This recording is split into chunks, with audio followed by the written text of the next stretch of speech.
Buenas tardes, tanto tiempo. Pero, ¿me han extrañado o no me han extrañado? Oh, tengo mal puestas las animaciones. Bueno, eso no tiene tiempo de hacer. Como siempre, repasamos conceptos clave de la clase anterior. La clase anterior de hace como 2 o 3 semanas. No me acuerdo, yo creo que sí en octubre.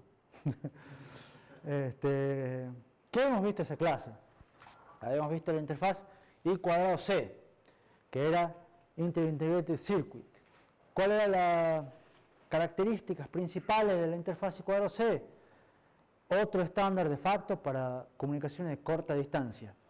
¿Por qué de facto? Porque no tiene ninguna organización que lo respalde. Corta distancia porque era para usar dentro de sistemas embebidos, ¿se acuerdan? Igual que SPI, o sea, la idea era para 20 centímetros, 30 centímetros, 50 centímetros, por ahí.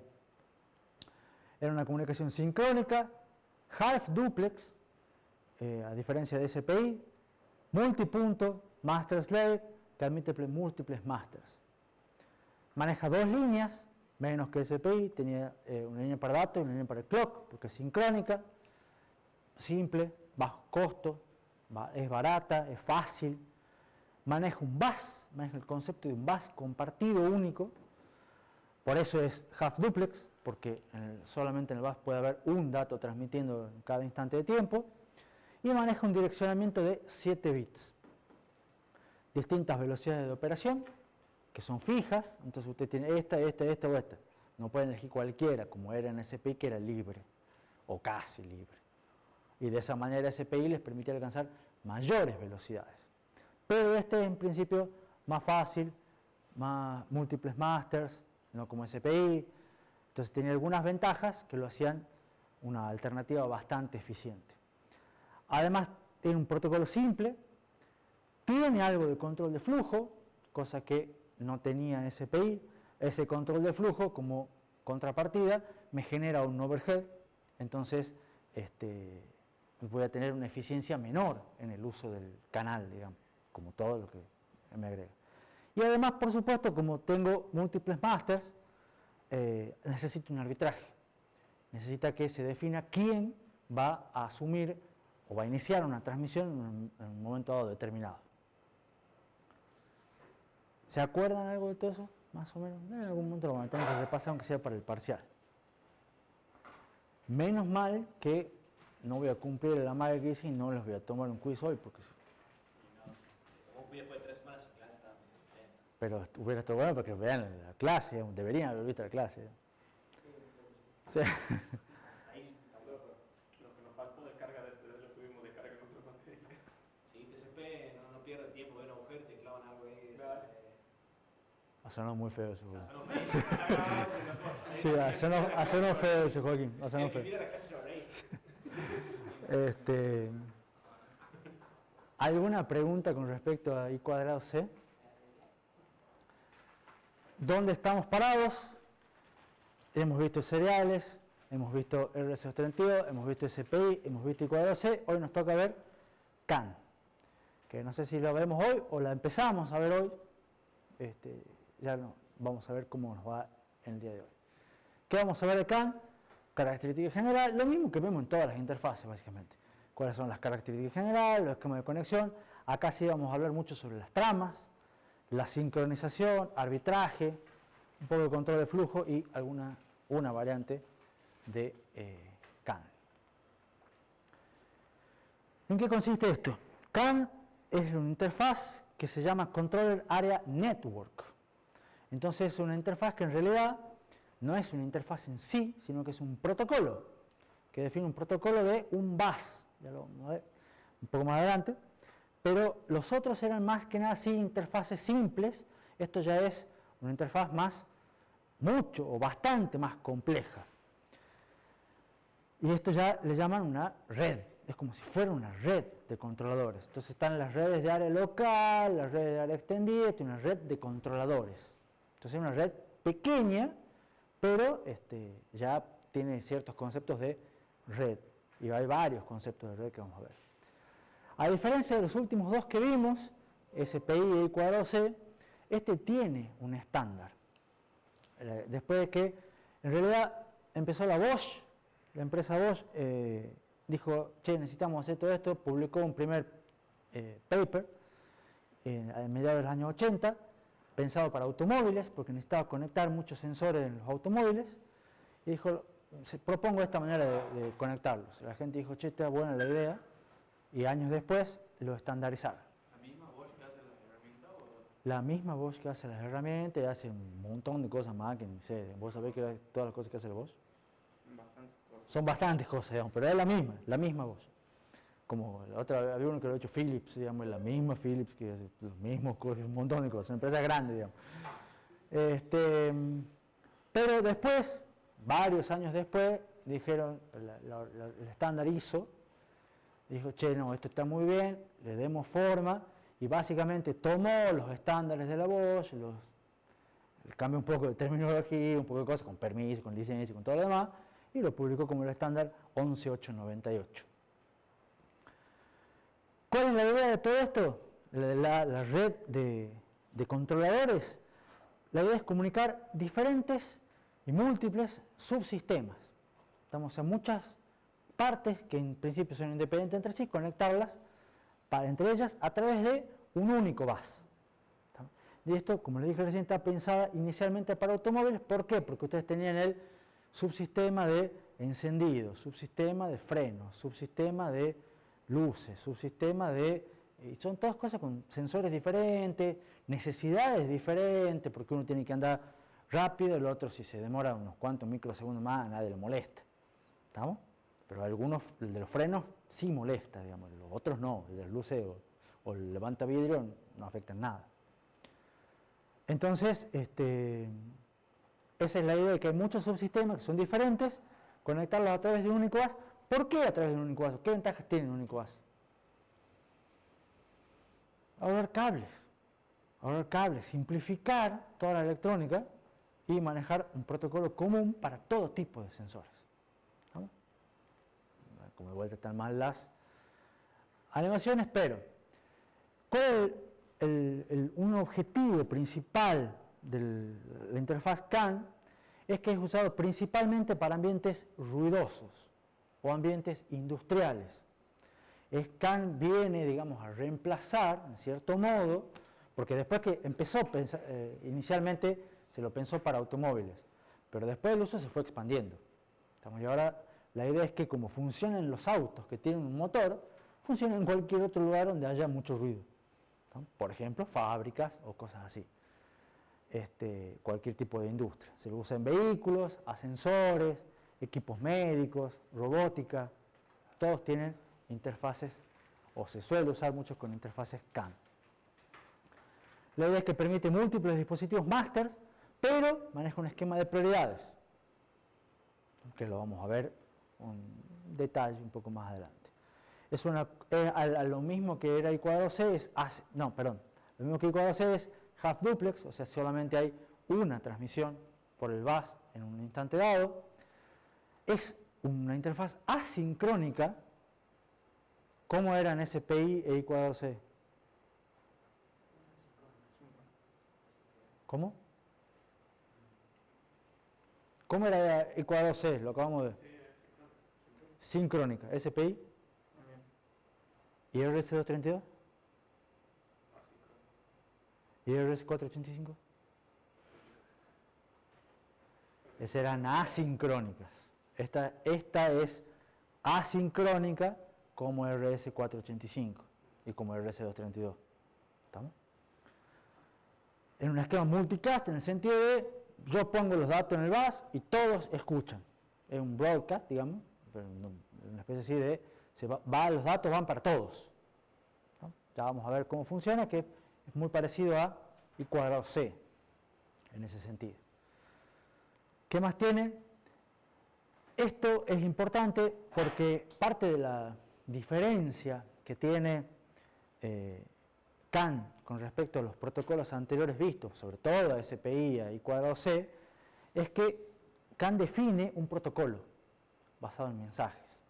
Entonces, ustedes que ya a esta altura del partido conocen el modelo OSI, CAN maneja y define dos capas de OSI, por lo menos dos capas de OSI, que son capa física y capa de enlace. ¿Estamos? Los otros protocolos, los anteriores protocolos, no. Entonces, por eso era muy, o bueno, lo hacían, pero más rudimentario. Este está mucho más complejo. ¿Estamos? Y por eso tiene más capacidades, más potencialidades, pero más difícil. ¿Estamos?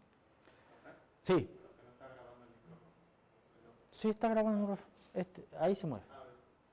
O sea, a mí se me escucha bien. No sé si el de arriba no anda.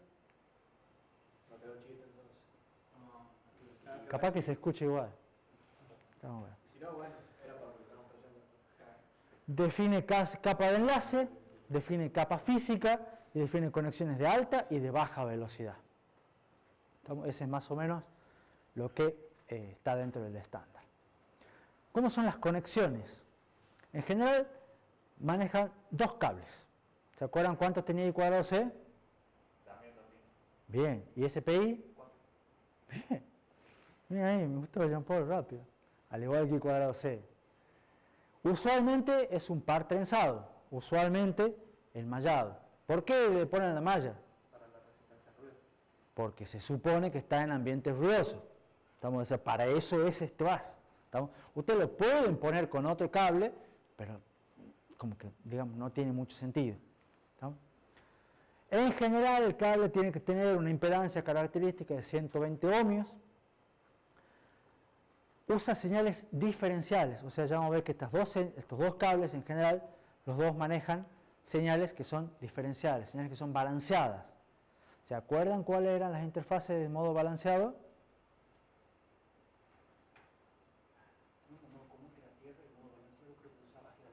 Exactamente. ¿Y cuáles eran? ¿SPI qué era?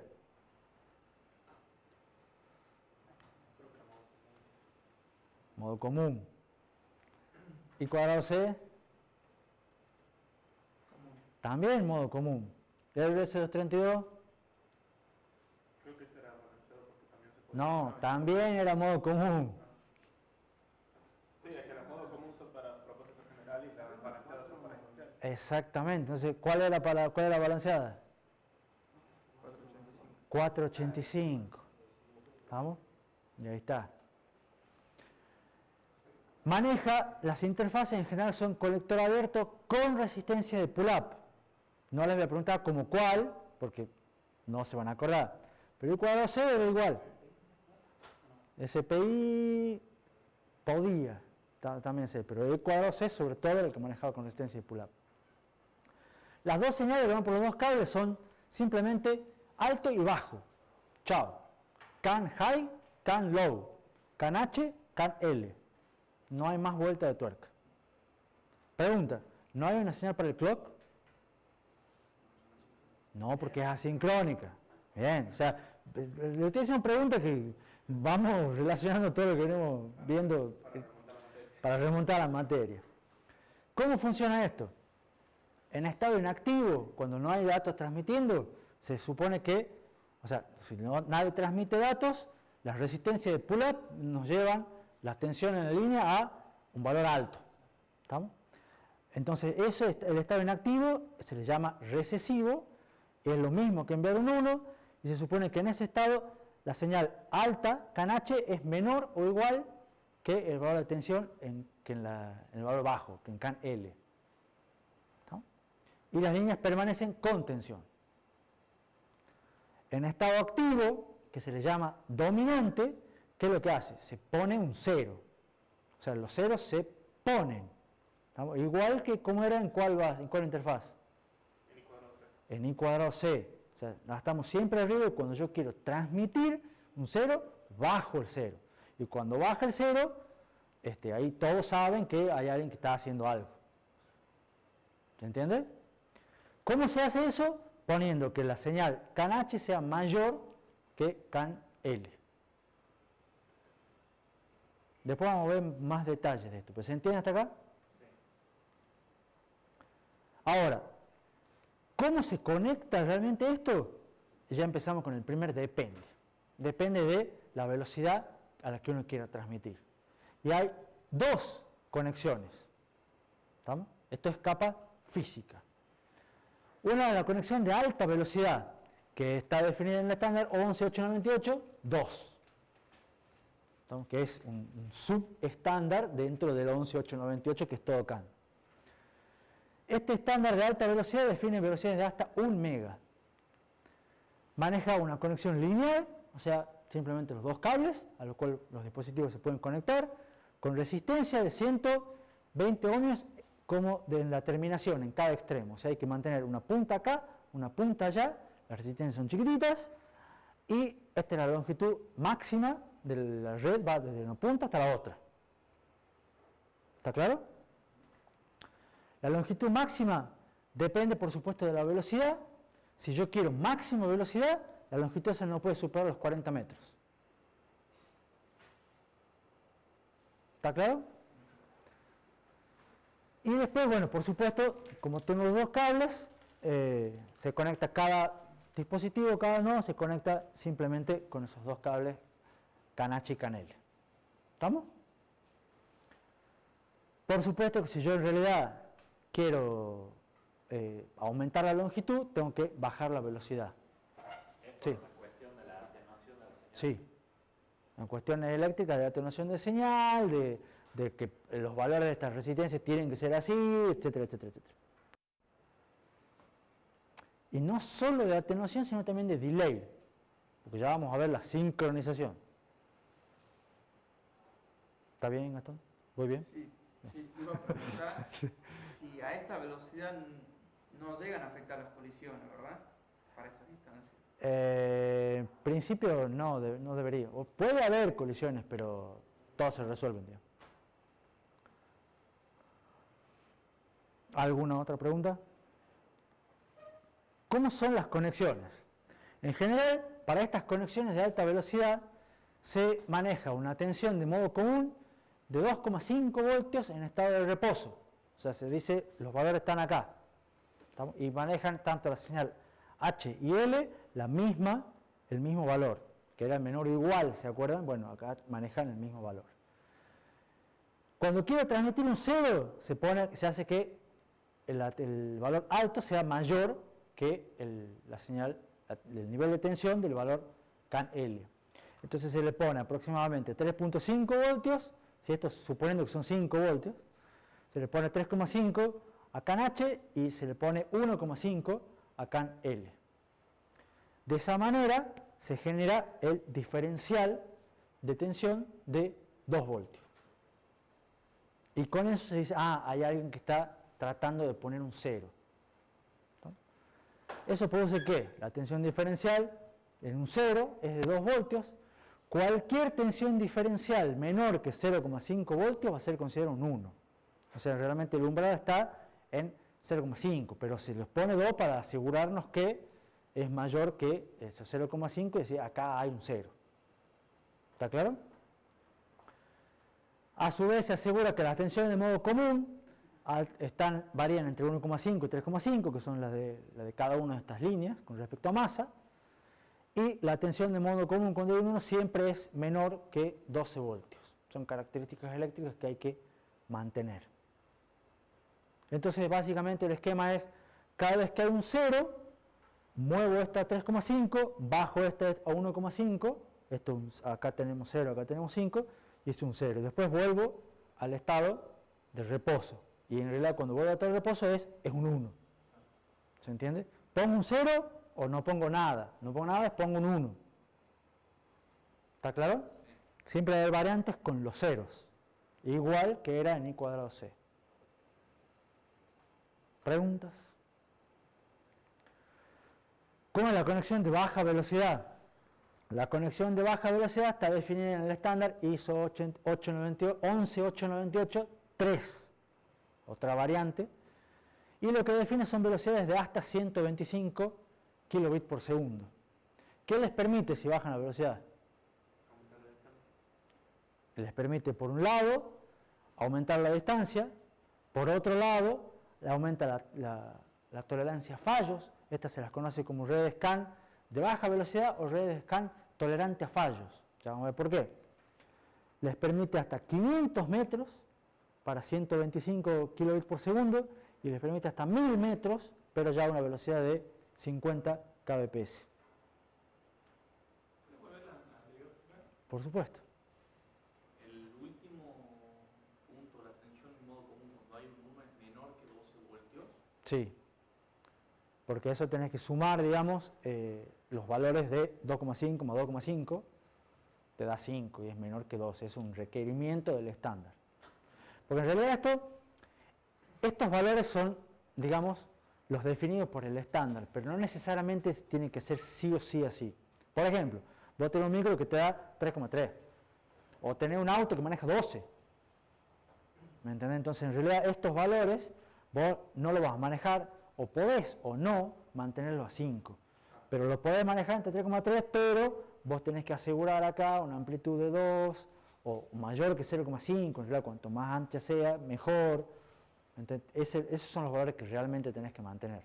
Claro, me llama la atención que supuestamente cuando hay un 1 es cuando la diferencia de las tensiones es mínima, digamos. O sea, Claro, pero esto dice, la tensión de modo común es que las dos líneas tienen tensión con respecto a masa. bien. Las dos están en 2,5, entonces vos tenés 5 voltios en total. ¿Entendés? Y eso no debería superar los 12, cuando las dos tienen reposo. Convengamos que también esto, yo les digo, bueno, acá pongo un 0 y acá pongo un 1, o sea, que es saco el bit dominante. ¿Estamos? Esto acá está una preciosa curva que baja con una pendiente así, esto en realidad no es así. ¿Estamos? Esto va a ir bajando. ¿Estamos? Esto en general, la subida es rápida, pero la descarga es más lenta. Entonces se van a estabilizar a la tensión de reposo, pero bueno, no es instantáneo, como está dibujado ahí. Por cuestiones eléctricas, capacitancia y eso. ¿Estamos? Sí. ¿Está bien, Gastón? Tal cual. Entonces, ¿en qué estábamos? Este tipo de conexión nos permite, por un lado, aumentar la distancia, bajando la velocidad. Por eso es conexión de baja velocidad. Por otro, nos permite modificar los esquemas de conexión. Ya no necesariamente puede ser un único bus. Puede haber conexiones estrella, o sea, estrellas que están todas conectadas, digamos una especie de punto a punto, un grupo de nodos. O puede haber grupos de estrellas conectados mediante un bus. Eso es lo que permite, y eso es lo que trata de hacer con este dibujito, que a la larga lo que hay es un bus en el medio y varias conexiones en cada extremo. Tiene una estrella acá y una estrella acá, conectada por un bus. Puede ser cualquier cosa. ¿Estamos? Entonces, al permitirle agrandar, ¿qué es lo que les permite? Ustedes pueden poner dos sensores parecidos, agregar redundancia, ¿estamos? Y los manejan como si fueran un único sensor, pero son dos. Si se les rompe uno, se les cae uno, tiene el otro. Y de esa manera tienen tolerancia a fallos. ¿Se entiende? Pero para eso también una cosa que cambia es que las resistencias de terminación no están en los extremos de la línea, están en cada nodo. ¿Estamos? Y eso complica un poco las cosas porque la resistencia de terminación total de toda la red tiene que ser cercana, pero no menor, a 100 ohmios. 100, 120 puede andar por ahí. Pero esos 100, 120 se dividen entre todas las resistencias de todos los nodos. Porque depende de cuántos nodos tengan, van a tener que poner la resistencia de los nodos. Complica un poco la conexión, pero a la larga es la misma idea. ¿Se entiende? ¿Cómo funcionan las señales acá? En general se maneja un estado de reposo donde tienen la línea alta en 0 voltios y la baja en 5 voltios, donde esto es menor o igual que esto. ¿Está claro? En uno eran iguales, acá son menores. Y para transmitir un 0 directamente los invierto y pongo la línea alta en 5 voltios, la línea baja en 0. Y de esa manera, acá está el dibujito en el cual no están puestos que se mueven a 5 y a menos 5 porque si no, no se iba a entender nada. Hemos puesto acá una tensión intermedia, pero en realidad se invierten. Pero la idea es que este cambia y este se pasa para el otro lado. Entonces simplemente el diferencial, ¿en qué consiste? Siempre va a ser 5. Entonces lo único que tengo que ver es ver el signo, digamos. ¿estamos? Para ver si tengo un 0 o no. O si tengo más 5 o si tengo menos 5. ¿Está claro? ¿Estas tensiones se usan tanto si elijo hacer estrella como si usara bus? Sí. O tengo entendido que sí. ¿Está? Y de vuelta, el valor de 5 es arbitrario por el ejemplo. ¿Estamos? Si ustedes pueden hacer lo mismo con un valor de 3,3. Por ejemplo, si manejan micros con tensiones de 3,3, que es bastante común hoy en día.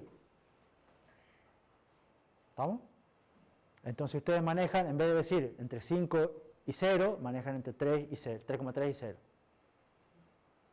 ¿Se entiende? La expresión sobre la gráfica era que ahí no llegan a 5. La expresión sobre la gráfica es que en realidad esta línea debería ir hasta arriba y esta línea debería ir hasta abajo. Pero si yo te las hago enteras, ¿entendés? Se va a ver todo un continuo, digamos, y no vas a apreciar realmente que están cambiando. ¿Entendés? La idea es que cuando pones el 0, la subís a high y bajás low al mismo tiempo. Y después la soltás y vuelve high abajo y low arriba. ¿Estamos? De todas maneras, conceptualmente para los dos es lo mismo. El 0 se pone, o sea, normalmente están en un estado de reposo con tensiones altas. ¿Estamos? En un 1. ¿Estamos? Y el 0 se pone haciendo que can H sea mayor que can L. En este caso lo hacemos entre 5 y 0, en el otro era 3,5 y 1,5. ¿Estamos? ¿Preguntas? ¿Vamos bien? ¿Cómo son los conectores? Esta la agregué en base a una pregunta que me hicieron el lunes. El estándar de CAN no define conectores mecánicos. ¿Estamos? Él dice, yo manejo la capa física y te defino los niveles de tensión, y te defino todo esto, pero no te defino cómo vamos a conectar. Y eso generó que haya múltiples maneras de conectar las redes CAN.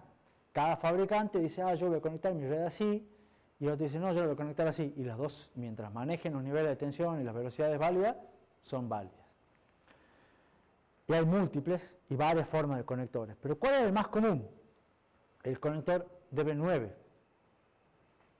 Conector que es el DRS-232, que es la fichita de 9 pines. Y normalmente se conectan los pines de esa manera. El CAN L al pin 2, CAN H al pin 7, más al pin 3 y la tensión al pin 9. Con eso salen andando. ¿Estamos?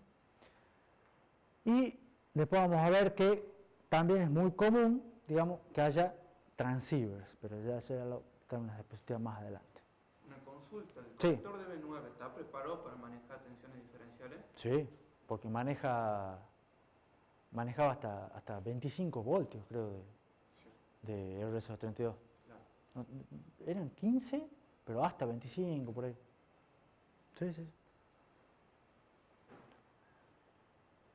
¿Pregunta con los conectores? ¿Alguna otra pregunta? Bueno, ahora en los grafiquitos anteriores hemos visto que, si ustedes prestan atención, sobre todo el gráfico de estrella, que estaba muy divertido, dicen que esto es un nodo CAN. ¿Lo ven ahí? En este, por supuesto, se ve un poco mejor porque está más grande. ¿Estamos? Entonces, yo digo que no conecto dispositivos al bus, sino que conecto nodos a la red. Eso es parte de la terminología impuesta por el estándar. Pero entonces, ¿qué es un nodo? Y un nodo básicamente es cualquier dispositivo que se conecta al bus, pero que cumple con 4 características principales. Tiene sí o sí un sensor o un actuador, algo que es lo que se quiera conectar. ¿Estamos? Que es lo que va a medir una variable o va a gestionar algún actuador para modificar alguna variable. A su vez, cada nodo debe tener un procesador. Algún tipo de procesador, algún tipo de microcontrolador, lo más sencillo que se quiera o no, pero tiene que manejar el protocolo. ¿Estamos? Porque esto ya es un protocolo para transmisión de mensajes que hay que manejarlo, entonces eso ya es software. Entonces hay que tener un mínimo procesamiento. ¿Estamos? A su vez, tiene lo que se conoce como un controlador CAN. ¿Qué es un controlador CAN?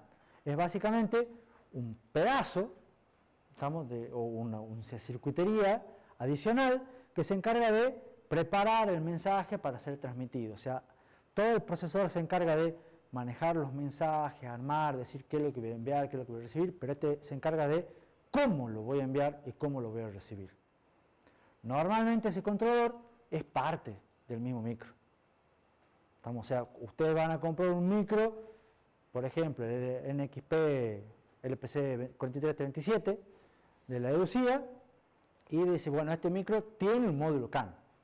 Entonces, al manejar CAN, significa que tiene las librerías para hacerlo, los protocolos para hacerlo, y el modulito con el controlador CAN para poder generar las señales. ¿Está? Pero con eso no alcanza solamente con eso. Hace falta lo que es un transceiver CAN. ¿Qué es un transceiver? ¿Se acuerdan cuando hemos visto algunos transceivers para el RS232, para el RS485? Que eran el MAX 232 y ese tipo de cosas. Que eran circuitos que adaptan los niveles de señales. ¿Por qué? Porque normalmente el microcontrolador que ya tiene el controlador CAN no necesariamente genera las señales listas para conectarse. ¿Estamos? O sea, genera dos señales, o puede generar dos señales que pueden ser un TX y un RX, pero no necesariamente las puede generar con su valor de tensión, que son 0 y 3,3 voltios, cosas así, pero no las señales diferenciales CAN-H y CAN-L. Entonces, usualmente depende del micro que ustedes tengan, puede o no tener este transceiver incorporado. Según me comentó Gastón, lo más común es que no lo tengan. ¿Así es, Gastón? Así es, esos son integraditos. Son unos integraditos aparte que son MSP2515, algo así. Sí, algo así. No me acuerdo el número, pero se lo puede googlear. Y estos también vienen para Arduino, para la EUCIA y para la Raspberry Pi, para todo lo que ustedes quieran. Todo ese tipo de poncho. ¿Estamos? En general es un circuito externo. Al igual que eran, ¿se acuerdan? Si habíamos visto cuando veíamos el RS232 y el RS485, necesitaban su transceiver externo para adaptar las señales. Bueno, este es el mismo caso. ¿Estamos? Algunos micros más grandes sí traen esto incorporado, pero ya son cuando tienen muchos pines, digamos. Lo que no suelen ser los micros más baratos que compramos nosotros. ¿Se entiende? ¿Preguntas? ¿Vamos bien? De 10. Bueno, todo eso que vimos era lo que es capa física. Lo que vamos a ver pasar ahora es capa de enlace, que está definido en el estándar 11898.1, el primer y original estándar hecho por la Bosch sobre lo que es red scan. ¿Estamos? ¿Qué es lo que se define acá? Bit timing, cómo hacemos para ver dónde muestreamos el bit, cómo se hace la sincronización entre el transmisor y el receptor, cómo se arman las tramas, cuántos bits tienen de overhead, cómo se hace el arbitraje para ver quién transmite, si hay o no control de flujo y cómo es, si hay o no detección de errores y cómo es. Y eso es lo que vamos a ver ahora. ¿Cómo son las tramas? Las redes CAN manejan dos formatos de trama. Un formato que se denomina como estándar, formato base, el primero, en realidad no es el primero, ya es el segundo, y se conoce como CAN 2.0 A. Ese es como se lo publicó la Bosch en el año 90 y algo, por ahí. Pero este es el formato base, formato estándar, el más, no sé si hoy en día es el más común, pero es el primero. Y hay un formato extendido, que es el formato CAN 2.0 B, que ya vamos a ver que permite una mayor cantidad de cosas. ¿Cuál es la diferencia entre ambos? El tamaño de un campo. Los dos tienen un campo que se denomina campo identificador, que permite identificar a cada nodo dentro de la red. Un ID, que debe ser único. Está puesto por ahí. La idea es que en el formato base, ese campo de identificador tiene 11 bits. Y en el formato extendido tiene los mismos 11 bits y 18 más. O sea, 29 bits en total. ¿Estamos? O sea, ¿cuántos dispositivos puedo conectar a una red CAN en formato base? 2000. ¿Y en formato extendido? Casi 3.000 millones. Un montón. ¿Estamos? Ahora, ¿cómo se sabe en qué modo están trabajando? Porque hay un bit. O sea, se transmite un bit en medio de la trama que se llama el bit ID. Y el ID viene de Identifier Extension Bit, que es el ID I, ID E. Entonces, ese bit va a valer 0 para el formato base y va a valer 1 para el formato extendido. Entonces, con ustedes ya vamos a ver cómo armamos la trama. Va a haber un bit ahí que si ese bit vale 0, estamos hablando de formato base. Y si ese bit vale 1, es formato extendido. ¿Está claro? Por suerte, los formatos son compatibles. En realidad, los controladores CAN que soportan el formato extendido también pueden enviar y recibir mensajes del formato base, no al revés. El extendido es compatible con el base no es compatible con el extendido. Que es lo que se suele hacer desde hace muchos años, son todos controladores que soportan el formato extendido. De esa manera también soportan el base. ¿Está claro? Entonces el base queda solamente como se puede usar o no, pero todos lo tienen, digamos, por decirlo así. Una configuración más sencilla. ¿Ofrece una ventaja? ¿Qué cosa? ¿El base al extendido? ¿Que sea extendido? No, el base al extendido. O sea, Que es más... Sí, ¿cuál es la ventaja? Es más corto, ya vamos a ver. La trama es más chica. menos datos que transmitir, digamos. Menos overhead. Que va a haber mucho overhead igual. Pero en general depende de la velocidad de transmisión. Si vos vas a usar uno o no, básicamente. Depende de la distancia, depende de los dispositivos que quieras transmitir, a qué velocidad lo van a hacer y cuán crítico es que te lleguen los datos. Si yo quiero que esto me llegue en tal tiempo y que bajo ninguna circunstancia se demore, entonces ahí vas a jugar con el formato de la trama que lo vas a mover en un ratito y vas a decir, con este puedo, con este no. ¿Sabes? Y de ahí vas a decir, entonces lo conecto así o lo conecto así. ¿Está claro? La pregunta era, ¿qué ventaja podría tener el formato base con respecto al extendido? Yo creo que el más común es el extendido, ¿no? Sí, hoy en día sí. Sí, hoy en día sí, el más común. Inclusive no, en realidad hay otro, que también es bastante más común, que no hay ningún otro, pero suspenso. Bueno, tampoco tanto, che. Sí, por supuesto, este identificador es único por cada nodo o dispositivo del base. O sea, cada nodo tiene que tener un identificador. ¿Estamos? No puede haber dos nodos con el mismo identificador. Ahora, esto es el formato de las tramas. Pero a su vez, que hay, dijimos, dos formatos, a su vez hay 4 tipos de tramas.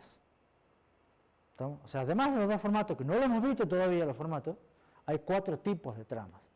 Y los 4 tipos de tramas son, hay tramas de datos, que son las más comunes, las más usadas, que son cuando un dispositivo quiere transmitir un dato. ¿Está claro? A su vez hay tramas que se llaman remotas, los remote frames, que ¿qué es lo que hacen? Es cuando un dispositivo pide a otro, che, mándame un dato. Porque normalmente en estos casos son el máster transmite. Cuando alguien quiere transmitir, se asume como máster, un nodo quiere transmitir y dice, che, yo voy a transmitir un dato para todos. ¿Estamos? Pero puede haber otro, vos querés transmitir un dato, entonces vos agarrás y decís, bueno, ahora quiero transmitir yo un dato, va a transmitir ese dato para todos. ¿Se entiende? Pero a veces puede darse el caso de que yo, che, necesito leer el valor de aquel sensor. Yo para alguna cuestión. Entonces ese genera una trama que dice, che, fulanito, pasame los datos. ¿Estamos? Y es una request. ¿Estamos? Eso se le llama una trama remota, para solicitar datos. También tiene tramas de error. Va a haber unas tramas especiales, con un formato especial, que para indicar ciertos errores que pueden ocurrir en la conexión, en el bus. Y a su vez hay unas tramas de sobrecarga, que se llaman de overload. Porque a veces puede decir, che, estoy transmitiendo a una buena velocidad, todo lo demás, y algún dispositivo puede decir, che, pará, dame un ratito, necesito tiempo hasta poder recibir el dato o poder enviarte el dato que vos me pedís, lo que sea. Entonces, en ese caso, un dispositivo puede enviar una trama de formato especial que se llama sobrecarga para insertar un retardo, que básicamente es, deja pasar unos cuantos bits y dice, ahora sí, ya estoy. ¿Estamos? Son 4 tipos de tramas diferentes. Por suerte, todas comienzan con un bit de inicio. ¿Estamos? Un bit de start, que inclusive tiene un nombre específico que es SOF, Start of Frame, inicio de la trama. ¿Estamos? Es un bit que es igual a 0. Entonces, ¿cómo era el estado de reposo de la señal? En estado 1, ¿estamos? Donde según la conexión iba a depender si estaban igual, el nivel no importa, pero estaban en un 1. Entonces, cuando yo quiero iniciar, cuando algún dispositivo del bus quiere iniciar una transmisión, pone un 0. ¿Estamos? Y esa transición a un 0, se dice, está por empezar, es un bit de start of frame. Porque todos lo escuchan. ¿Está claro? Algo que pasa también es que entre las tramas de datos y las tramas remotas, si hay 2 tramas consecutivas, hay que dejar un espacio de 3 bits que se denomina espaciado intertrama. O sea, no pueden venir 2 tramas de datos consecutivas. Sí o sí hay que dejar por lo menos 3 bits de espaciado entre tramas, pero son solamente para tramas de datos o para tramas remotas. Las tramas de error de sobrecarga no requieren este espaciado intertrama. ¿Cómo es el espaciado intertrama? Son 3 bits iguales a 1. O sea, cuando se termina la trama, que no sabemos cómo se termina todavía ni cuándo se termina, ¿estamos? Pero, y decís, che, ¿va a venir otra trama de datos? Bueno, entonces tengo que dejar 1, 1, 1, o sea, un espacio de reposo de 3 bits en 1 y recién poner un 0. Eso es overhead. ¿Estamos? Pero no transmite ningún dato válido. ¿Se entiende hasta acá? ¿Vamos bien? Tenemos 4 tipos de tramas con 2 formatos. Bueno, vamos a ver cómo se genera eso. Digamos. El primer ejemplo es una trama de datos, que son las más comunes, con el formato base, que es más simple, más corto. ¿Estamos? Después vamos a ver cómo se van haciendo las otras. ¿Cómo es la trama de datos por el formato base? Como está puesta ahí. ¿Estamos? Básicamente tiene un bit primero, que es el start of frame, que dijimos que es un 0. ¿Estamos? A partir de ahí tiene el identificador. Las tramas siempre, las tramas de la red de scan empiezan siempre con el identificador, que el identificador tiene 11 bits. Habíamos dicho que el identificador en el formato base era de 11 bits. ¿Estamos? Entonces ahí se manda sí o sí los 11 bits del identificador. Después viene un bit que se llama RTR. ¿Qué es el bit RTR? Es Remote Transmission Request. Entonces, si este bit es un 0, dice que lo que sigue a continuación es una trama de datos. Y si este bit es un 1, dice que es una trama remota. ¿Está claro? Después vienen 6 bits que se llaman, o que son de control. ¿Qué son esos 6 bits de control? El primero que tiene que estar ahí es el bit ID. ¿Se acuerdan qué era el bit ID?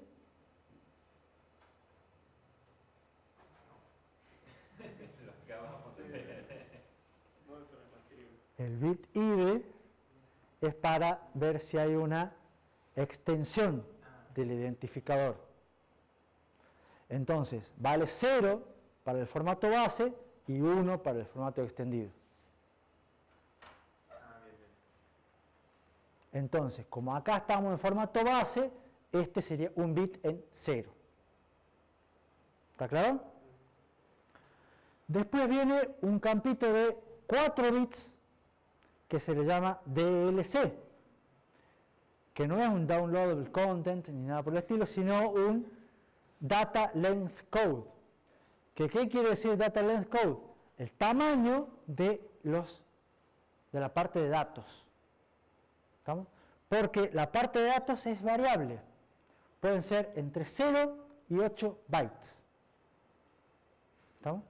Y para codificar entre 0 y 8 bytes, ¿cuántos bits necesitan?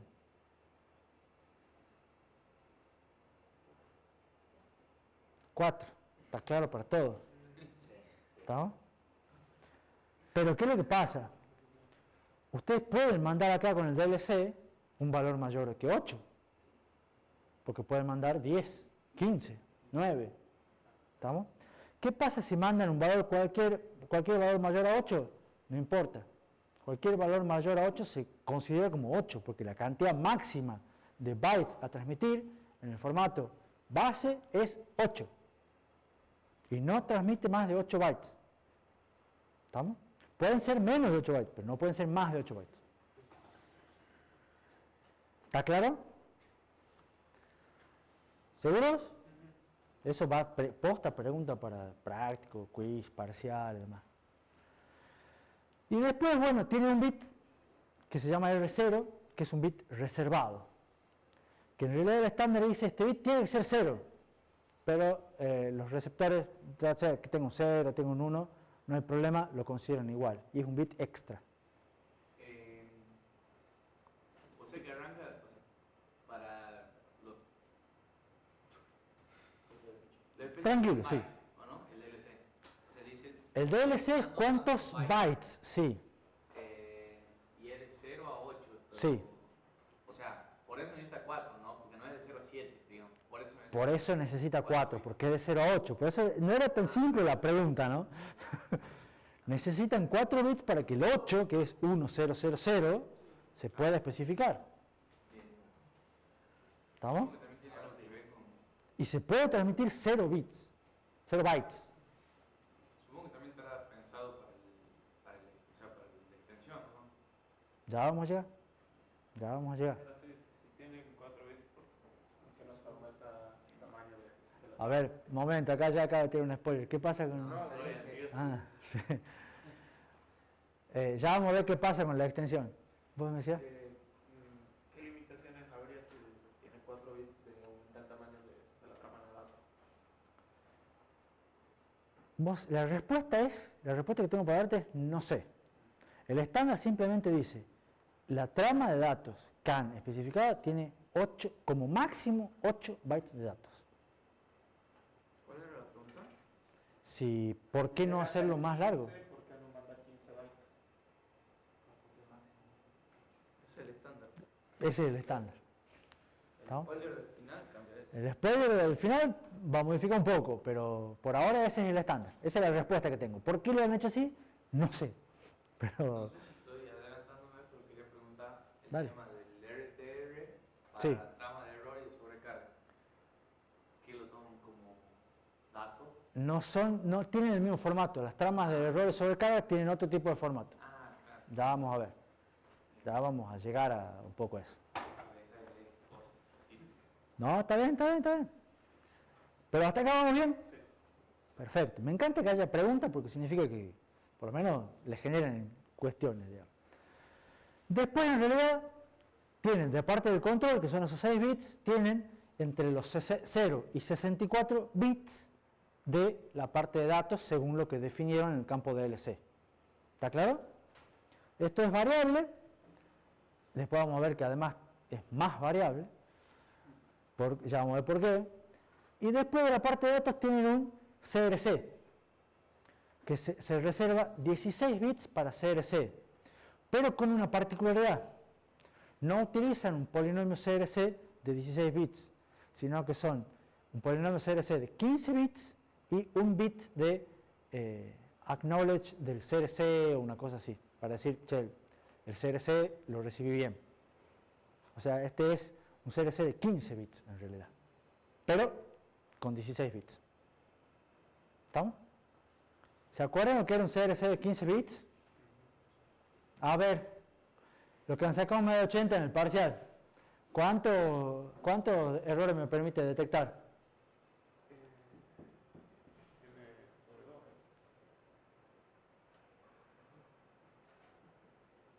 Yo tengo un 1000 de 72, así que no puedo decir nada. Bueno, alcancé con más de 7. No sé, ¿alguno sacó más de 8 en el parcial? Yo lo acabo de revisar la parte del CRC y creo Mirá. que decía 1 menos 2 a la n puede ser. No, eso era para mayor. Era, detectaba todos los errores de ráfagas hasta el orden del polinomio. O sea, un polinomio de 15 bits me detecta todos los errores de hasta 15 bits, creo que era.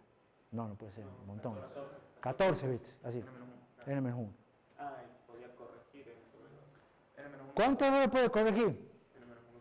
Bueno, CRC nada, porque CRC nada. El CRC no corrige errores. CRC los detecta. Bien, Gastón. Menos mal que eso no estaba en el quiz. Menos mal que no está en el quiz, esto va a estar en el próximo quiz, ¿no? Vamos a ver si se van a avivar para el quiz del... Claro, acá dice que detecta aproximadamente 1 menos 2 a la menos n. Ah, bueno, algo así. Sí. Está bien. Sí, pero eso es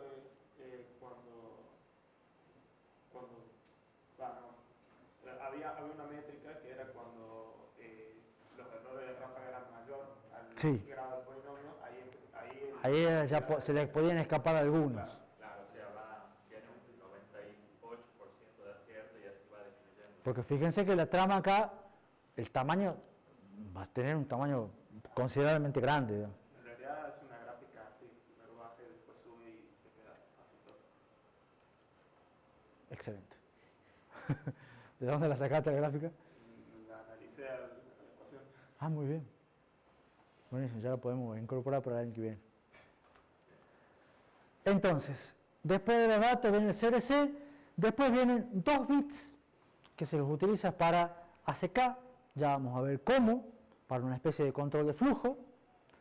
Y finalmente, el control de flujo básicamente es sencillo, el transmisor pone un 1 y los receptores pueden o no poner un 0. Si un receptor pone un 0, indica que la trama fue recibida de manera correcta. ¿Está? Porque recuerden que el bus compartido, si alguien pone un 0, todos ven un 0. ¿Está? Y la finalización son 7 bits al final, que es un end of frame, un campo indicador de que la trama se termina, son 7 bits todos en 1. Entonces con 7 bits todos en 1, se sabe que acá terminó la trama. Si eventualmente viene otra trama de datos, tengo que poner después los 3 bits de espaciado intertrama y después recién volver a poner un 0 para iniciar otra trama. ¿Esos bits se cuentan como de head? Por supuesto. pregunta que la respuesta seguramente es porque así es el estándar. ¿Por qué es necesario tener 7 1 si ya aparte se agrega 3 1? Claro, y aparte el start of frame es 1, digamos. No, el start es 0, pero... Pero es un bit, es lo que dice él. El start es un 0, pero es un solo bit. En cambio, para la finalización son 7 bits. Tengo una intuición, pero después vamos a ver por qué 7. Porque está relacionada con otros tipos de tramas. Las tramas de errores, las tramas de sobrecarga, tienen un formato diferente. ¿Sí? ¿Se refieren al interframe? O sea, al inter... No, la pregunta de Gastón, si no lo entendí mal, es ¿por qué el end of frame son 7 bits y después, si vas a transmitir otro bit de otra trama de datos, o sea, acá tenés 7, estos son siempre 7. Pero yo le dije que entre dos tramas de datos consecutivas tiene que haber un espaciado intertrama de 3 bits iguales a 1. Entonces me dice Gastón, ¿por qué no hacemos directamente que el fin de trama sean 10 bits iguales a 1? Que es más o menos lo mismo. Yo creo que es porque las distintas tramas tienen distintas características. Entonces, bueno, este le hagamos 7 y este le hagamos 3. En realidad deben haber querido poner 10, pero no siempre 10, para no tener siempre 10 de overhead. Me intuyo que debe ir por ahí, pero es un piletazo. ¿Se entiende la trama? ¿Alguna pregunta? Dale. Algo de lo que debería acordarme, ¿por qué eran 2 bits de ACK y no 1? Porque uno es para el ACK y el otro es para ver si el ACK realmente los recibe bien. Ya vamos a ver cuando veamos el control de flujo. El ACK del ACK. Algo así. Porque uno es el ACK slot y el otro es el ACK... No, algo así, ACK de ACK, una cosa así. ¿Alguna otra pregunta? Ahora, ¿cómo es la trama de datos para el formato extendido? Porque este es para el formato base. Entonces estamos viendo el mismo tipo de trama para otro formato. ¿Qué cambiaba entre el formato base y el extendido? ¿El qué? El tamaño del identificador. Entonces, ¿cómo va a ser la trama? Igual a la anterior, pero con el bit de extensión igual a 1 en vez de igual a 0, y después del bit de extensión van los 18 bits restantes del identificador. Porque se supone que los 29 del identificador son los 11 primeros y los 18 siguientes. ¿Estamos? Entonces se mandan los 11 primeros igual que la trama base, se manda la extensión, y si esa extensión es un 1, entonces dice, entonces es una extensión, entonces los 18 bits siguientes son el identificador. Después continúa lo de control. Después continúa lo de control. Y ahora la pregunta, ¿cuánto es el DLC? Eran 4 bits para el formato base. Y deberían ser lo mismo si quieren transmitir más datos. Son los mismos, porque es la única diferencia entre el formato base y el formato extendido es el tamaño del identificador. ¿Está? Bueno, y que tiene otro bit, 2 bits reservados, un R0 y R1 en vez de 1. Y nada más. En definitiva es para agregar más Dispositivos. Sí, señor. Nota a pie de página. Sí. Por lo que tengo entendido yo, se usa el espacio extendido no porque uno necesita más dispositivos en sí, porque 29 bits casi es todo el espacio de direccionamiento IPv4, sino para cuando uno pide en las tramas remotas, especifican el direccionamiento aparte de la función que uno quiere. Puede ser.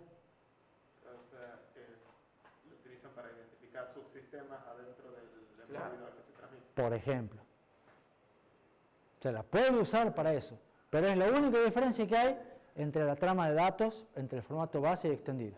para crear distintas ganas. Una cosa así. El tema del identificador, ¿uno como diseñador lo pone o lo pone el fabricante? Para mí lo pone o sea, van de la mano, ¿me entendés? Porque en general el diseñador es el fabricante. O sea, hago la pregunta más que nada pensando, por ejemplo, en el caso de Ether, de direcciones MAC, que eso lo define la IEEE, no sé si habla algo parecido acá. No hay algo parecido acá, pero vos tenés que pensar que esto, el uso en el que se lo va a dar. Esto va, por ejemplo, para un auto. ¿Entendés? Entonces, en el auto, ¿quién te define las cosas? El fabricante del auto. ¿Entendés? Y vos, en general, no le agregás sensores al auto, a menos que sean los sensores del fabricante del auto. ¿Entendés? Más o menos, o un compatible con, ¿me entendés? Porque esa es la versión más barata. Entonces, lo haces ahí y ya tenés tus ID prefijados. Por supuesto, podés armar una red tuya en tu casa con tus cosas y ahí les pones vos los ID que vos querés. ¿Sí? Entonces, todo se configura. Sí, Gastón. En realidad lo que yo tengo entendido es que como cada nodo tiene su microcontrolador y tiene su módulo CAN, Buah. ese módulo CAN no sé si vamos a ver filtraje. Bueno, No. básicamente uno tiene un filtro de direcciones que deja pasar porque un subsistema en realidad deja pasar múltiples subsistemas. Entonces, cada uno puede tener un identificador para una función, puede tener un identificador de acuerdo a, bueno, a con quién va a interactuar. Convengamos que, como dice, o sea, todo esto está en el controlador CAN que está dentro del micro, que va a tener sus registros y configuraciones, todas las mismas cosas que venimos viendo de todas las configuraciones, todas las interfaces. Que aparte se tiene que confundir, exactamente, se va a manejar con las interrupciones y con todo lo normal, digamos, todo lo de micro, digamos. Pero vos tenés estos bits que son la única diferencia. La cantidad de datos que se transmiten en el formato extendido es la misma que en el base, entre 0 y 8 bytes. ¿Tá? Y no hay vuelta de darle. ¿Ese R0 y R1 es distinto al R0 que también se deja reservado en El R0 es el mismo, el formato extendido tiene un R1 adicional. Que va después del ID? Que va después del ID. ¿Preguntas hasta acá? ¿Quieren que hagamos un recrédito? Yo creo que van a abrir la puerta y van a querer volver a entrar. Pero por lo menos para estirar las piernas. Como quieran. Bueno, listo, hacemos un break. 5 minutos para ir al baño. Retomando. ¿Cómo sigue CAN? Ya hemos visto los formatos de tramas de datos para la versión base y para la versión extendida. Ahora la idea es ver los otros tipos de tramas. Y el primer tipo de trama que sigue era las tramas remotas, que eran las tramas de request. ¿Estamos? ¿Cuál es la diferencia? O sea, ¿cómo son las tramas remotas? Son iguales que las de datos, por suerte, pero con dos cambios. Primero, tienen el bit de remote, ¿cómo era? RTR era Remote Transmission Request, es 0 para indicar que son datos, 1 para indicar que son otro tipo de trama. Entonces tienen este bit en 1. ¿Estamos? Y en general no tienen campo de datos porque no envían nada. ¿Estamos?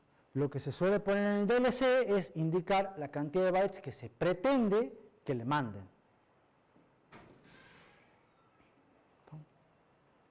Tengo una pregunta.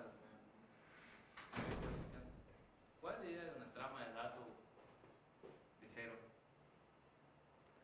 ¿Cuál es la idea de una trama de datos que no transmite datos?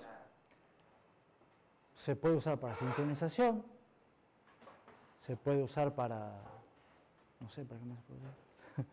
En general siempre uno transmite, pero bueno, permite que pueda hacer con 0.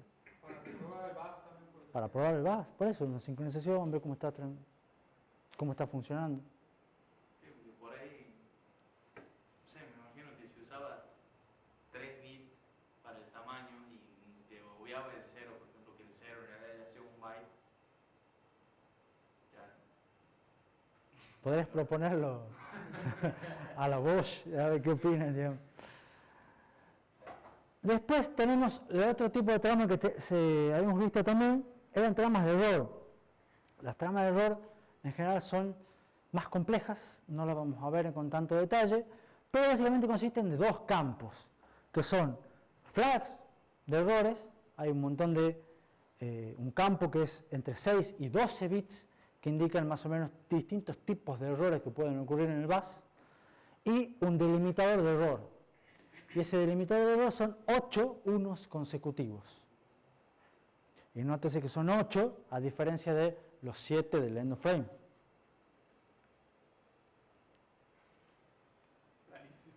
¿No? Las tramas de sobrecarga, ¿se acuerdan qué eran las tramas de sobrecarga? Bueno, tienen un flag de sobrecarga que son 6 ceros consecutivos. En general, con esto lo que hacen es, digamos, básicamente ponen 6 ceros para decir, che, aguantame, o sea, no estoy listo, necesito que me dé un tiempito, entonces mandan 6 ceros. Y después un delimitador de sobrecarga, que es el mismo delimitador de error, 8 unos consecutivos. Muy random las elecciones que hacen alguna vez. Debe haber motivos de sincronización y demás. Fíjense, una trama de sobrecarga puede iniciarse si se detecta un 0 en medio del espaciado entre tramas. En medio del espacio intertrama, ¿se acuerdan que eran 3 bits en 1? ¿Se acuerdan? Entonces, si en esos 3 bits en 1 algún dispositivo pone un 0, entonces se genera automáticamente una trama de sobrecarga. ¿Y la trama la genera el que puso el 0 o el que está transmitiendo? La trama la genera el que puso el 0. Y empieza con 6 ceros consecutivos. Son 6 ceros, no hay start of frame. No hay start of frame. Son 6 ceros. 6 ceros y después 8 unos. Básicamente eso es todo, ¿no? No tiene más. Son 2 campos acá. No tienen todos los campos como tenían en la trama de datos ni la trama de remotas. ¿Estamos? Estas son simplemente 2 campitos. El atrasado carga son 6 ceros y 1. Lo que hacen es mandar a la larga, o en esos, ¿cuántos son? 14 bits dan tiempo. Entonces, che, aguantame un cachito y después retomamos más. ¿Estamos? O sea, uno que quiere mandar o que está recibiendo trama, detecta que se está sobrecargando el enlace, por así decirlo, del bus. No, detecta que vos no podés procesar o vos no podés hacer lo que sea que tengas que hacer con los datos, te están mandando datos a una velocidad que no los puedes procesar, entonces decís, pará, no me mandé otro dato. Claro, Entonces, esa detección de 0 en el medio del espaciado entre tramas, o sea, eso sucedería porque están colapsando, digamos, ya los mensajes. Esa última oración. por eso, no me queda esto es, por ejemplo, un dispositivo quiere transmitir datos. Entonces yo soy el dispositivo que quiero transmitir datos a ustedes. Entonces mando una trama. Termino de mandar la trama, quiero mandar otra trama, entonces tengo que dejar 3 bits de espaciado intertrama, dejo los 3 bits, no pasa nada, mando otra trama. Quiero mandar otra, entonces tengo que dejar los 3 bits y ahí capaz uno dice a ustedes, Nico, para un poco. Entonces pone un 0 en alguno de esos, entonces yo detecto que en vez de los 3 bits alguien puso un 0. Entonces, la verdad no sé si es el que lo genera digamos, el receptor, pero se genera algo, el transmisor, alguien genera, no importa quién, pone y dice, ok, vamos a poner una trama de sobrecarga que son 6 bits consecutivos en 0, 8 bits consecutivos en 1, y a partir de ahí, el que estaba saturado tiene tiempo de acomodarse y ahí vuelvo yo a mandar otra trama de datos con el start of frame. ¿Se entiende? Esa es la idea. No sé realmente quién es el que pone ¿vos sabés quién es el que pone la trama de sobrecarga? No lo sé. Me da la idea como que es cualquiera, porque la larga es poner 6-0, cualquiera los pone y todos lo ven. Está claro, ¿entendés? Porque es el dominante. ¿Entendés?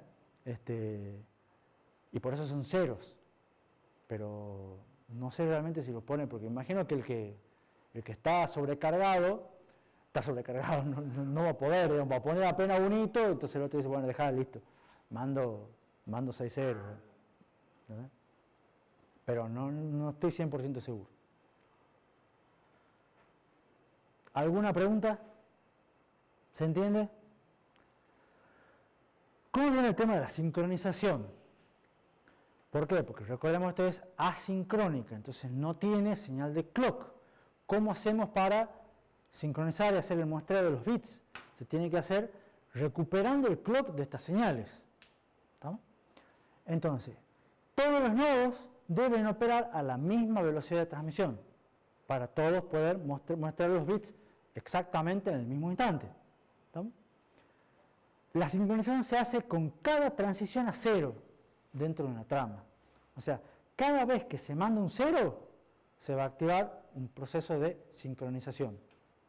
¿Por qué? Porque el estado estándar, el estado de reposo es con los unos. Entonces, cada vez que alguien manda un 0, dice, bueno, acá nos sincronicemos todos. No importa quién lo mande. Todos se sincronizan. Y ojo, esto se hace, obviamente el bit de start of frame es un 0. ¿Está claro? Entonces, cada vez que se inicia una trama de datos, se sincronizan. Pero, con cualquier otro 0 que haya en medio de la trama, también se sincroniza. ¿Estamos? Para mantenerse sincronizado. ¿Está claro? Ahora, como para la codificación de línea, usualmente con RedScan se utiliza NRZL. ¿Se acuerdan? El más común. ¿No? Se suele usar también bit stuffing. ¿Se acuerdan del bit stuffing? ¿Qué era el bit stuffing? Cuando había varios, varios consecutivos, se insertaba un bit diferente con la polaridad invertida para evitar perder la sincronización. ¿Estamos? Entonces, en todo lo que es CAN se usa bit stuffing. ¿Estamos? Y bit stuffing con 5 bits consecutivos de la misma polaridad. Entonces, si ustedes detectan 5 ceros consecutivos, después sí o sí se inserta además un 1. Y si detectan 5 unos consecutivos, se inserta un 0. ¿Estamos? O sea, además de toda la trama, porque les vuelvo a mostrar, esto, pueden tener acá los bits consecutivos, pueden estar en el CRC los bits consecutivos, pueden estar en el identificador los bits consecutivos. ¿Estamos? Supongo que el end of frame no está sujeto al stuffing. No. Tatán, tatán, tatán, tatán. Excepto dos campos, el ACK y el end of frame.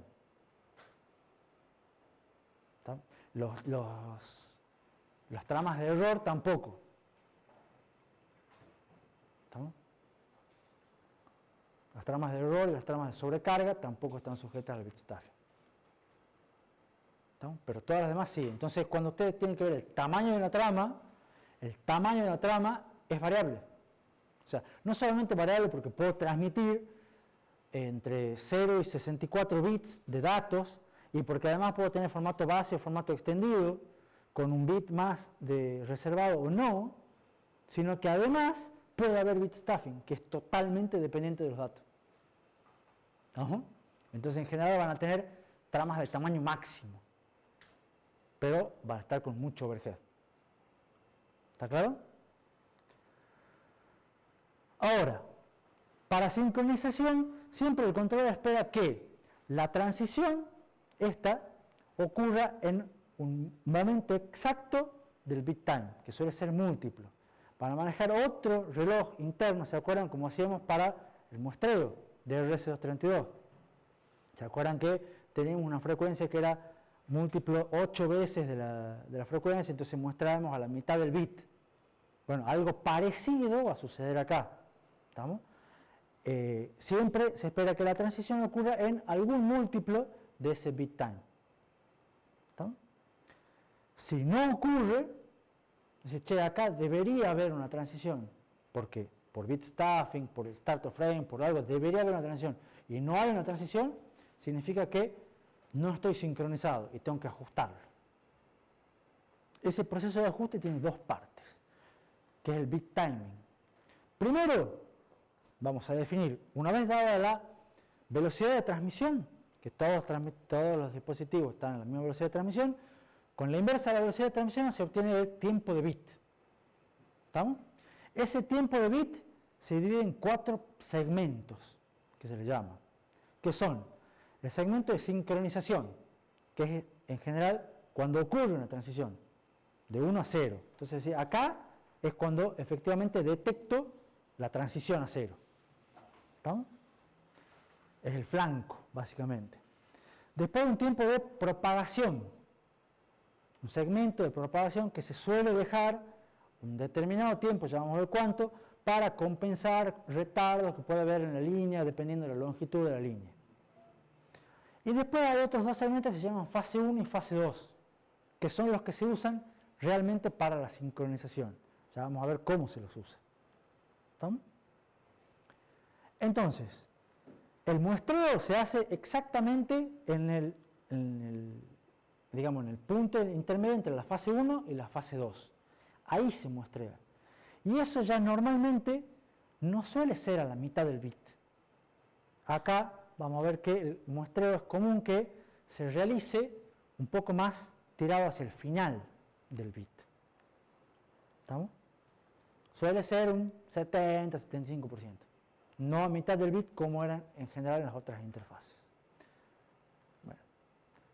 A su vez, además de los segmentos, el bit time se divide en intervalos iguales. Esos intervalos iguales, que es la frecuencia, el múltiplo, digamos, a lo que tiene el reloj interno, esos intervalos iguales se denominan cuantas o cuantos, que viene de quantum, de intervalo, de tiempo, digamos.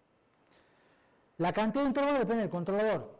Entonces, no siempre todos los controladores, y depende de la configuración, y un parámetro de la frecuencia interna del controlador del micro y la frecuencia de transmisión. Entonces, ahí va a haber un cociente, vamos a hacer todos cálculos parecidos y vamos a determinar cuántos son los intervalos en los cuales vamos a muestrear la frecuencia. ¿Se entiende? Ahora, la idea es que a cada segmento le van a asignar una determinada cantidad de intervalos.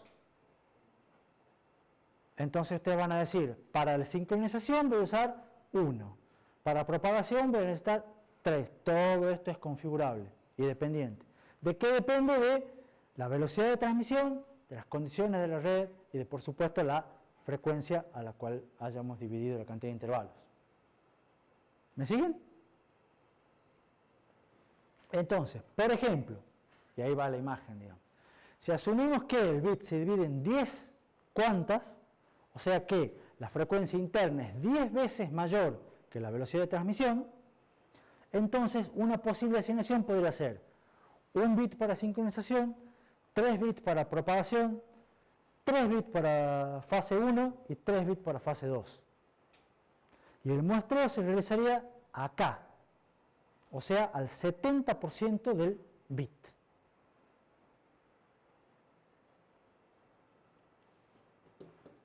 Y esto va a ser, digamos que yo cuando detecto el flanco, voy a decir, acá tengo un flanco, entonces tengo siempre esto en general suele ser 1, porque es la detección del flanco descendente, de 1 a 0.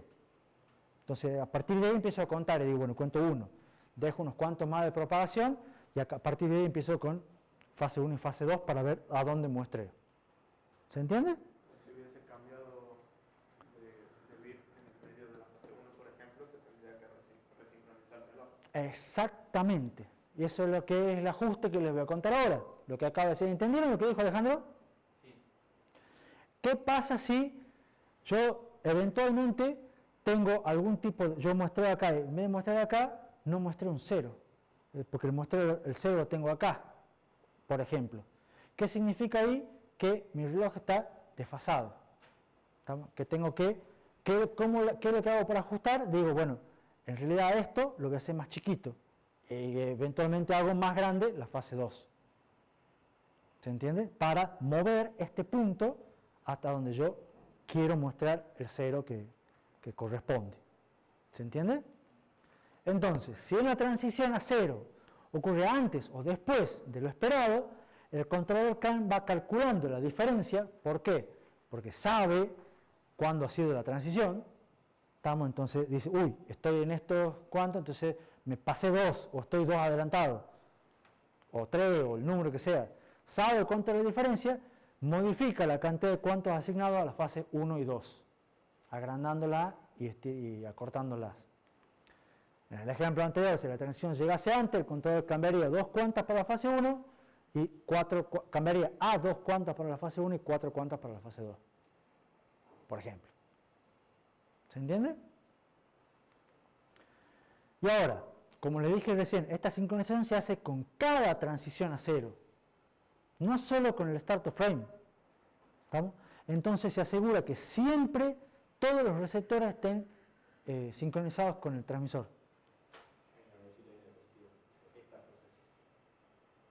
Este proceso es. No sé si era esta sincronización o este proceso. Este proceso. Pero como he dicho sincronización y el proceso, digo, no sé dónde está el error. La idea es que esto se hace siempre que se pone un 0, siempre que alguien pone un 0, se sincronizan todos.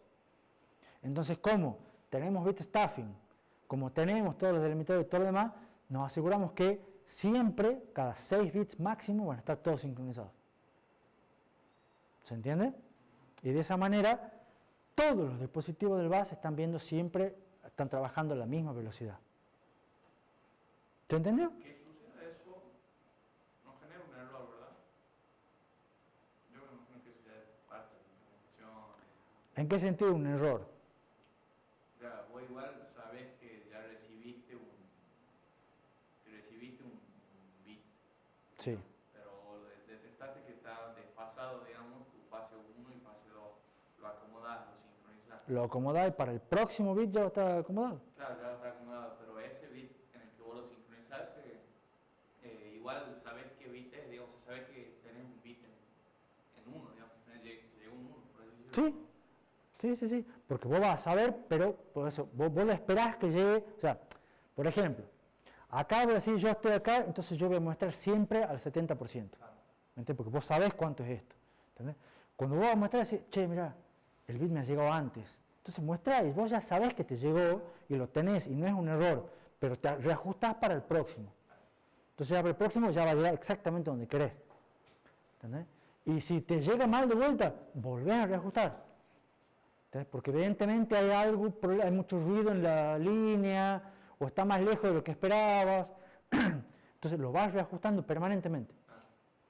Si es que son ceros, por supuesto, porque lo hace con cada cero, cada vez que alguien pone un dato. Entonces eso, como esa sincronización es continua, la resincronización evita errores introducidos por ruido. Y hace que la red sea muy robusta, el protocolo es muy robusto. ¿Se entendió? ¿Un poco? Después nos falta ver arbitraje.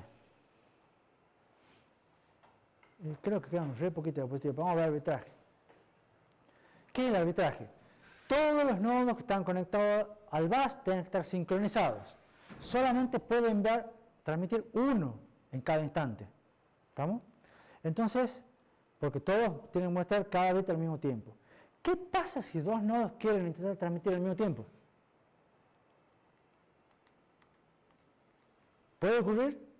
Por supuesto que puede ocurrir. Y ahí empiezan las colisiones que le llamaba Gastón. ¿Qué va a pasar? Primero dice, se impone el de mayor prioridad. La pregunta es, ¿cuál es el de mayor prioridad? ¿Quién determina la prioridad? Esa es la pregunta, digamos. ¿Cómo es cuando un dispositivo quiere transmitir un dato? ¿Qué es lo que hace? Pone un 0. ¿Por qué? ¿Qué implica el 0? El start of frame. Bien, entonces suponete que vos y Gastón son dispositivos conectados a la red bus, los dos quieren transmitir al mismo tiempo, entonces los dos ponen un 0. ¿Qué es lo que vemos todos? Vemos un 0. Entonces decimos, hay un dispositivo que quiere transmitir. ¿Qué es lo que van a hacer ustedes a continuación? No. Empezar a mandar el identificador. ¿Cómo era la trama? ¿Qué venía después del start of frame? Venía el identificador. Entonces cada uno empieza a mandar su identificador. Sí, en algún punto hay más diferencia. Claro, en algún punto uno difiere y si no difiere, no importa. Ajá, ¿y cuál va a tener prioridad? El que tenga el bit dominante. Los dos van a mandar su identificador. Supongamos que vos sos el 14 y vos el dispositivo 33.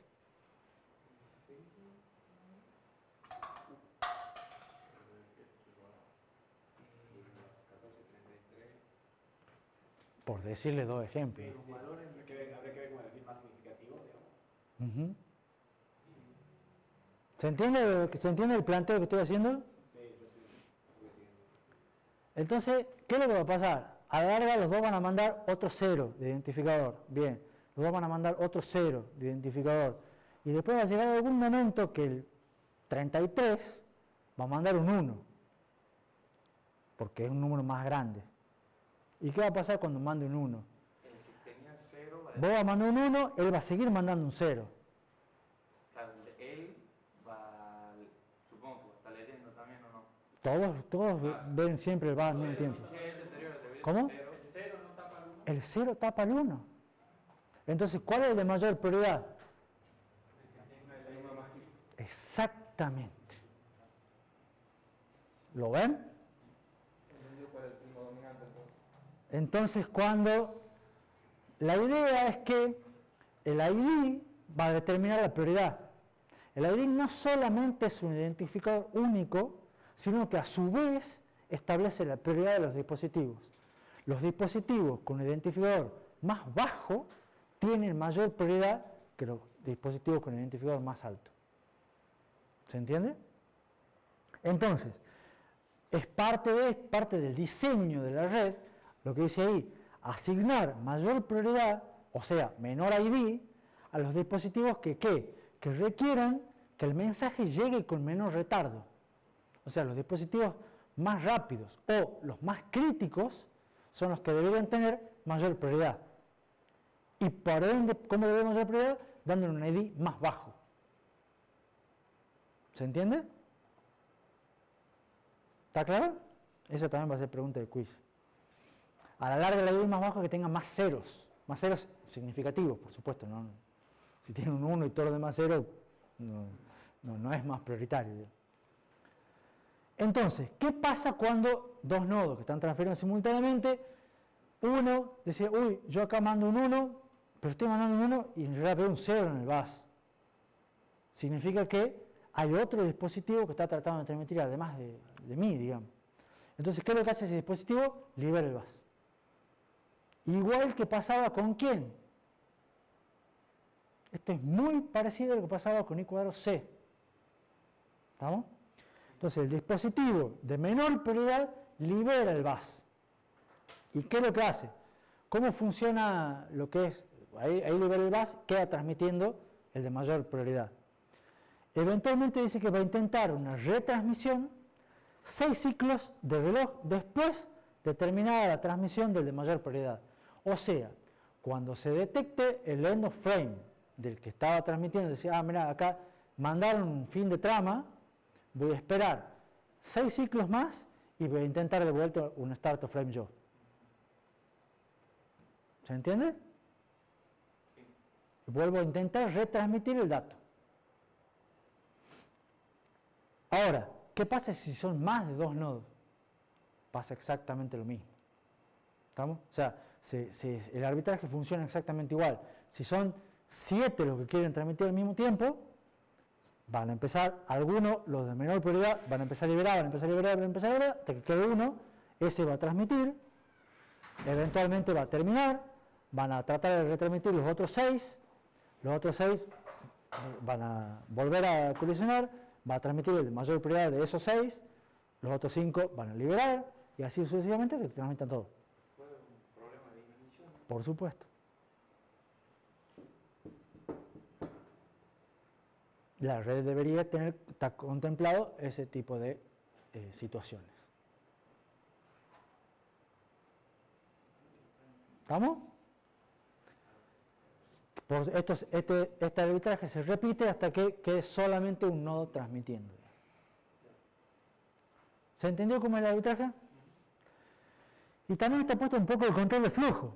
¿Cómo es el control de flujo? Las tramas de datos contienen un campo de 2 bits para el control de flujo, de los cuales uno es para mandar una CK, pero bueno, el otro no me acuerdo para qué era. Cada nodo que recibe la transmisión sin errores, o sea, una vez que yo recibí, hice el CRC, decodifiqué, che, está todo bien, entonces el dispositivo que recibe manda un 0 en el primer bit de esos 2, digamos. ¿Estamos? Cuando el dispositivo, cuando se ve un 0, el transmisor recibe un 0, ¿qué es lo que sabe? Que al menos uno lo recibió bien. Entonces, si hay 3 que lo recibieron bien, 3 ponen 0, hay un 0. Entonces se sabe que la trama fue recibida correctamente. ¿Estamos? Por al menos un dispositivo.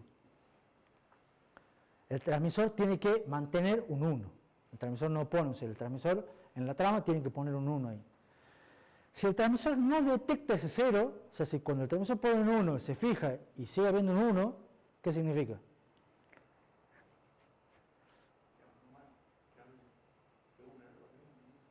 que la trama no fue recibida. ¿Estamos? Porque no sabe si porque hubo un error o por qué, pero la trama no fue recibida. Entonces, de esa manera, lo más común es que si el transmisor dice, nadie me recibió, vuelvo a mandar la misma trama. Se retransmite la misma trama. ¿Cómo detecta el transmisor un campo de mensaje que ya dio? Claro, es un... Porque es en la CK, el transmisor manda un 1 como parte del acknowledgement. Entonces ahí estás permanentemente, todos los dispositivos están permanentemente monitoreando el bus. Entonces ahí, si alguien pone un 0, como son por el tipo de conexión, todos ven un 0. El transmisor también. Claro, o sea que cuando manda la ACK ya está esperando que le cambien el valor de la ACK. Exactamente. O sea, en el mismo Exactamente. Él manda un 1, pero si hay un 0 en el bus, sabe que la trama fue recibida correctamente y se queda tranquilo. Si no fue recibido, va a tener un 1 y dice, no me recibieron mi mensaje, lo mando de vuelta. Y lo va a mandar de vuelta. Por supuesto, también hay ahí una posibilidad de que esté permanentemente mandando, y para eso hay otros controles que son los mensajes de errores, que hay contadores y timers para decir, che, ya has mandado, creo que son, vos si vos te acuerdas, una especie de, has mandado 127 de la trama, 127 veces la trama y nadie te la recibe, no hay nadie. Deja de mandarla, digamos. Claro, ese tipo de cosas. Empieza la retransmisión una vez que termina lo que quedó el mensaje. Una vez que termine, tiene que terminar el end of frame siempre. Pero ya sabe que una vez que termine, tiene que dejar pasar el espacio intertrama y volver a mandar la misma, no otra nueva, digamos. Compitiendo nuevamente por el arbitraje. Compitiendo nuevamente por el arbitraje, siempre. Porque empiezas con el start of frame, se sincroniza y se empieza con el arbitraje. Se empieza a mandar el ID. Si hay otro de más prioridad y te gana. ¿Se entiende? El arbitraje se da con el ID. ¿Alguna otra pregunta? Parece que le están agarrando la mano. Me queda ver CanFD y creo que me quedan 5 minutos, pero yo diría que le metamos, porque total es una cosita. ¿Qué es CanFD? Resulta que CanFD es CAN con Flexible Data Rate, o sea, velocidad de transmisión flexible. ¿Estamos? Es una variante del estándar, porque en realidad hay muchas variantes del estándar. Pero, ¿por qué? Porque el estándar define capa física, capa de enlace, pero ninguna capa de arriba. Entonces, cuando va un fabricante de auto y pone aplicaciones y pone su sistema operativo y todo lo demás, y los quiere conectar, no están definidas. Entonces empieza, o los conectores, estas cosas tampoco están definidas, entonces empiezan a aparecer variantes, extensiones y demás. Una de ellas, la más común, se llama CanFD, que es estándar también. ¿Es estándar? No me acuerdo si es todavía por ISO. No, creo que no. Creo que no. Pero es más nueva que las otras, por lo menos que son del 2003. Es compatible con todas las otras, o sea, si alguien implementa un controlador CanFD, es compatible con todos los que vimos antes. ¿Estamos? Y que básicamente el chiste del Flexible Data Rate permite aumentar la velocidad. ¿Cómo aumenta la velocidad? Con 2 trucos. Aumenta hasta 5 megas, o sea, hasta 5 veces más rápido. Con 2 trucos aumenta la velocidad. Por un lado extiende la longitud de la sección de datos de la trama. De datos, obviamente. ¿Estamos? Ya rompe el límite de 8 bytes y manda 64 bytes, hasta 64 bytes. ¿Qué permite eso? Permite ahorrarse overhead, porque la trama ahora va a ser mucho más larga con muchos más datos, manteniendo todos los mismos campos, pues son los mismos campos.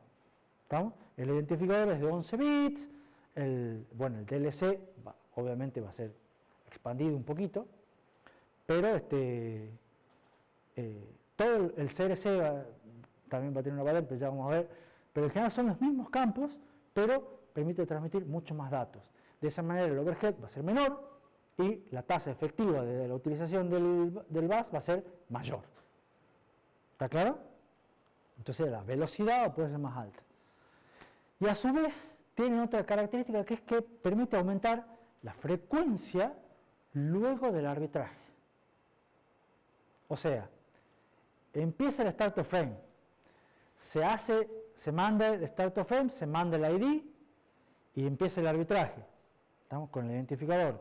Una vez que ya está y pasa a la parte de control y ya se sabe, dice, che, vamos a empezar a mandar los datos, bueno, aumentemos la velocidad. Y permiten aumentar el clock hasta 8 veces para poder aumentar la velocidad de transmisión a partir de ahí. Y ahora la pregunta es, ¿por qué no lo hacen antes? Porque tienes que asegurar el IDEPA y identificar bien el dispositivo. Retrocompatibilidad. Por la compatibilidad.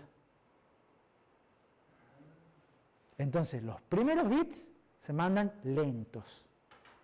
Y después, si vos soportás KNFD, yo también, listo. Cuando tramitamos el dato, le metamos con todo lo que podamos por lo menos. Entonces, el arbitraje se hace lento, compatible, estamos todos hablando el mismo idioma. Después, si los dos somos KNFD, aumentemos la velocidad. Entonces, en realidad, la velocidad no es multiplicada, digamos, porque puede aumentar la frecuencia por 8, pero fíjense que en realidad es hasta 5 megas, bueno, porque entre el overhead, el arbitraje y todo lo demás, en realidad termina siendo una velocidad de transmisión menor de 8 veces, a pesar de que la frecuencia puede aumentar hasta 8. ¿Cómo? Una cosa así, ¿sí? Por ahí va, digamos. También aumenta el tamaño del CRC. El CRC, que era de 16 bits, lo pasa en un CRC de 21 bits. Y de esa manera aumentan la detección de errores y mejora el algoritmo y evita menos retransmisiones y demás cosas. Entonces, ¿qué es lo que pasa últimamente? Como a la larga son todos compatibles, o debe ser compatible y todo lo demás, todos los controllers CAN desde hace 10 años, son todos, o bueno, casi desde 5 años por ejemplo, todos son compatibles con CAN-FD. Entonces un CAN-FD también soporta todos los otros CAN, entonces ya se usa, si los dispositivos lo permiten, CAN-FD. Así es. O sea, para 2018 creo que lo empezó. O 2018. Los autos traen esto. Es el más común hoy en día porque es el que permite más velocidades, pero ustedes no soportan la velocidad, bueno, igual trabajamos más lento, porque lo puede hacer. Anda igual, es compatible. Porque el arbitraje lo hace a la velocidad lenta. ¿Dudas? ¿Preguntas? Mira, yo pensé que no iba a dar todo el CAN en una sola clase. ¿Qué vimos? Controller Network es un estándar, comunicaciones que necesitan ser robustas. Por eso fíjense que tiene mucho overhead, sincronización y un montón de cosas para que eso funcione ante mucho ruido. ¿No? Es asincrónica, half duplex, multicast, uno envía para todos, ese uno puede ir cambiando. Maneja dos líneas, CAN-H y CAN-L, son balanceadas, tiene dos esquemas de conexión con diferentes velocidades de operación, uno lento, uno de alta velocidad y después vimos que está el FD que es más alta todavía. El protocolo no es tan simple como otras interfaces, acá hay muchos bits de más por una cuestión de que es asincrónica, no tiene la línea separada para clock, entonces eso nos obliga a generar varias cosas y además la queremos hacer robusta, entonces le agregamos un CRC, le agregamos delimitador, le agregamos arbitraje, un montón de cosas extra. Tiene varios tipos de tramas de errores, mucho overhead. Permite arbitraje, permite detección de errores, permite un control de flujo básico, porque por lo menos con una CK nada más y retransmite. No tiene corrección de errores. Y se acabó. ¿Estamos? La semana que viene arrancamos el miércoles con USB. Y tengo que poner la encuesta de cuando hacemos el parcial. Estamos una clase adelantada. Sí, una clase. Porque era supuestamente 22 tengamos de decano. ¿Estamos? vamos a paso ganando tiempo y vamos ajustando Sí, mejor, como quieras. más tiempo se gane, más margen tenemos a